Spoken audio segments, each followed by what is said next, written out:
ஜூலை 9 அகில இந்திய வேலைநிறுத்த போராட்டம் நடந்தது. உங்களுக்கு எல்லாருக்கும் தெரியும். அதில் என்ன சொன்னாங்கன்னா, திராவிட முன்னேற்ற கழகத்தினுடைய தொழிற்சங்கம் LPF அவங்க என்ன கோரிக்கை வச்சாங்கன்னா, பொதுத்துறை நிறுவனங்களை தனியாருக்கு தாரை வார்க்கக்கூடாது.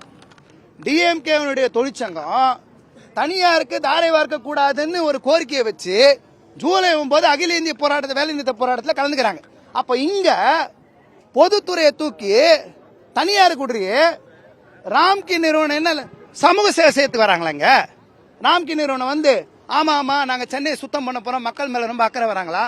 லாபம் சம்பாதிக்க வராங்க. அவங்களுக்கு ஒண்ணுதான், கார்பரேட் பக்கம் அவங்க நிக்கிறாங்க. சினிமால மட்டும் தனியா வசனம் பேசினா போதாது, மாமன்னன் படத்துல வசனம் பேசினா போதாது, வேறு சினிமால வசனம் பேசினா போதாது, பட்டியலின மக்கள் சரிக்கு சமமா உட்கார்ந்து சொன்னா போதாது, கார்பரேஷனுக்குள்ள சரிக்கு சமமா நிரந்தர தொழிலாளியா உட்கார்ந்து நாங்க சொல்றோம். நீங்க கான்ட்ராக்ட் பக்கம் நிக்கிறது அவங்களுக்கு என்னன்னா, கான்ட்ராக்ட் எப்படியா கொண்டு வந்துடணும், அவங்க கான்ட்ராக்ட் விசுவாசமா நடந்துக்கணும், கான்ட்ராக்டுக்கு வாக்குறுதி நிறைவேற்றணும். ஆனா எங்களுக்கு நீ கான்ட்ராக்ட் போட்ட வாக்குறுதி நிறைவேற்றணும்ன்ற கோர்ட்ல கேஸ் போட்டிருக்கோம். கோர்ட்ல கேஸ் பெண்டிங் இருக்கும்போது பர்மிஷனே வாங்காம கமிஷனர் கான்ட்ராக்டுக்கு விட்டுருக்காரு. அவர் வந்து 6 மாசம் ஜெயில் தண்டனை இருக்கும். தொழில் தகராறு சட்டம் 1947 பிரிவு 31 கீழே இன்னைக்கு மீறி இருக்காரு. அந்த கோர்ட்ல தொழில் தீர்ப்பாயத்தை இண்டஸ்ட்ரியல் ட்ரிபியூனல் போய் பர்மிஷன் வாங்கல. அவரு தான் இன்னைக்கு ஜெயிலுக்கு போக வேண்டியவர். ஆனா அவங்களுக்கு விசுவாசத்தை பத்தி யோசிக்கிறீங்களே. இந்த ஜனங்களுக்கு தேர்தல் வாக்குறுதி 153 285 19/1/2021 கடிதம் எல்லார் கையிலும் இருக்கு, எல்லார் கையிலும் போயிருக்கு. மரியா நீங்க பாத்தீங்கன்னா ஒரு பேட்டி எல்லாருமே பார்க்கலாம், இப்ப கூட எல்லா வீடியோல பார்க்கலாம். கேள்வி கேட்பாங்க, அண்ணா எங்களுக்கு வேலை போச்சு என்ன பண்ணலாம்? கொஞ்சம் மாசம் பொறுத்துக்கோங்க. நீங்களாம் கான்ட்ராக்ட் இருந்தாலும் உங்களை வெளியே அனுப்பிச்சிட்டாங்க. எண்ணெயெல்லாம் தொழிலாளி நான் சொல்றேன், இந்த தொழிலாளி சொல்றேன், நாங்க ஆட்சிக்கு வந்த உடனே உங்களை எல்லாம் பர்மனன்ட் பண்ணிடுறோம். முதலமைச்சர் அவர்கள் மரியா என்ற பெண் தூய்மை பணியாளருக்கு பேசுனது நீங்க எப்ப வேணா போய் பார்க்கலாம்.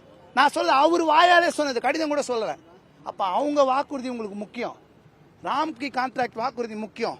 இந்த ஏழை ஜனங்க, ஒடுக்கப்பட்ட மக்கள், அடித்தட்டு மக்கள் கொடுத்த வாக்குறுதி உங்களுக்கு முக்கியம் இல்லையா? யாரும் கேள்வி கேட்க மாட்டாங்க நினைச்சு நீங்க என்ன வேணா பண்ணுவீங்களா?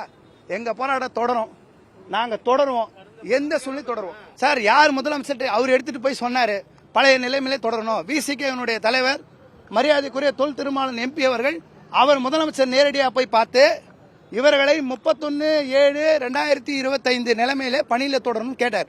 கோரிக்கையும் வச்சார், எங்களுக்காக கோரிக்கை வச்சார். அமைச்சர்கிட்டையும் நேரு அவர்கிட்டையும் உள்ளாட்சித்துறை அமைச்சர்கிட்டையும் கோரிக்கை வச்சாங்க. ஆனா முதலமைச்சர் என்ன சொன்னாங்க, அங்க இருக்கிறவங்க நிறைவேற்றன்னு சொன்னாங்க. ஆனா இங்க இருக்கிறவங்க முதலமைச்சர் என்ன கொண்டு போனாங்கன்னு தெரியல. நாங்க பேசியே முடிச்சோம்னு சொல்றாங்களா, யாதரவா இருக்காங்களா தெரியாது. முதலமைச்சர் காது கொண்டு இவ்வளவு பேர் உட்கார்ந்துருக்காங்க சார். சென்னையினுடைய இவ்வளவு மைய பகுதி, இது முதலமைச்சருக்கு துணை முதலமைச்சர் தெரியாதா? கூலிப்பட நிகழ்ச்சிக்கு துணை முதல்வர் வந்து போறாங்க, ரூட்டை மாத்தி இங்க அனுப்புறாங்க, இங்க நேரு ஸ்டேடியம் போறாங்க. இங்க ஏதான ஜனங்க உட்காந்துருக்காங்க. நீங்க ஒரு வார்த்தை வந்து என்னன்னு கேட்க கூடாதா? என்ன இப்ப என்ன கேட்டோம்? உங்க வீட்டு சம்பளம் எதனா கேட்டோமா? நாங்க ஏதாவது நீங்க கலந்துட்டி சொத்து சண்டி சொத்து ஏதாவது காசு கேட்டோமா? இல்லையே. செஞ்ச வேலையே எங்களுக்கு செய்ய விடுங்கன்னு கேட்டோம். நீங்க சொன்ன வாக்குறுதியை நாங்க ஒண்ணு ஈகோவோ போட்டிட்டோ நான் ஜெயிச்சமா நீ ஜெயிச்சமா நாங்க எதுவும் கேட்கல. நாங்க கேட்கறது ஒண்ணுதான், எங்க வேலையை செய்ய விடுங்கன்னு கேட்கிறோம். சாதாரண மக்கள் நாங்க செஞ்ச வேலை. சார் இன்னைக்கு சம்பளம் 19,598 ரூபா 26 நாளைக்கு, 31 நாளைக்கு 23 ஆச்சு. அவங்க பரிதாபப்பட்டு கொடுக்கல, 391 ரூபா ஒரு நாளைக்கு சம்பளம் இருந்தது. கோர்ட்ல கேஸ் போட்டோம், மாண்புமிகு நீதிபதி அவர்கள் பார்த்திபன் அவர்கள் கொடுத்தாங்க, மகாதேவன் பெஞ்ச் கொடுத்தாங்க. நாங்க இது வரைக்கும் 11 ஹைகோர்ட் நீதிபதி சந்திச்சிருக்கோம். சம்பளம் 390 இருந்து 753 ரூபா வரைக்கும் வாங்கியிருக்கோம். அந்த சம்பளத்தையும் குறைக்கிறேன்றாங்க. பிரச்சனை என்னன்னா வேலை முதல்ல இதுல தொடரணும். நாங்க வந்து போய் கான்ட்ராக்ட்ல இதே சம்பளம் கொடுத்துட்டா போகலாம், எங்க ஸ்டாண்ட் இல்ல. எங்களுக்கு சென்னை மாநகராட்சி வேலையில் தான் தொடரும்ன்றது தான் எங்களோட மையமான கோரிக்கை. சம்பளம் அவங்க லாபம் சம்பாதிக்கிறதுக்கு மினிமம் வேஜஸ் ஆக்ட் படி கஷ்டப்பட்டு வாங்கியிருக்கோம். நீங்க ஆவடி மாநகராட்சியில, தாவரம் மாநகராட்சியில 10,000 12,000 சம்பளம். நாங்க வழக்கு தொடுத்து கார்பரேஷன் தீர்மானம் போட்டு எங்க உழைப்போர் உரிமைக்கும் LTUC சார்பில் நாங்க கேஸ் போட்டு இந்த சம்பளம் வாங்கி கொடுத்துருக்கோம். 88 கோடி ரூபாய் அரியஸ் 2023 வாங்கியிருக்கோம். இத்தனை தொழிலாளிக்கு இந்த சம்பளத்தை பொறுக்க முடியாம தான் வெளியே அனுப்புறாங்க. இப்ப 761 ரூபாய் இந்த ஏப்ரல் மாசத்துல இருந்து இந்த சம்பளம் கொடுக்க கூடாது. எங்க 19 சில்லறையும் 16,000 சம்பளம் எவ்வளவு வித்தியாசம் இருக்கு? ஒரு ஏழை தொழிலாளி அவங்க வீட்டு வாடகை கட்ட மாட்டாங்களா, படி கேட்க மாட்டாங்களா? 3000 மளிகை சாமான் எவ்வளவு பெரிய விஷயம். எத்தனை பேர் போய் பாருங்க, காலில் என்ன நல்ல செருப்பு இருக்கா பாருங்க, அவங்க போட்டிருக்க ட்ரெஸ் எப்படி இருக்குன்னு பாருங்க. இந்த வெயில முதல்ல நம்மளால உட்கார முடியுமா? இந்த ஜனங்களுக்கு இந்த மாதிரி விஷயம் செய்யறது என்ன விதத்துல நியாயம்? அதெல்லாம் தாண்டி எங்க போராட்டம் தொடரும்.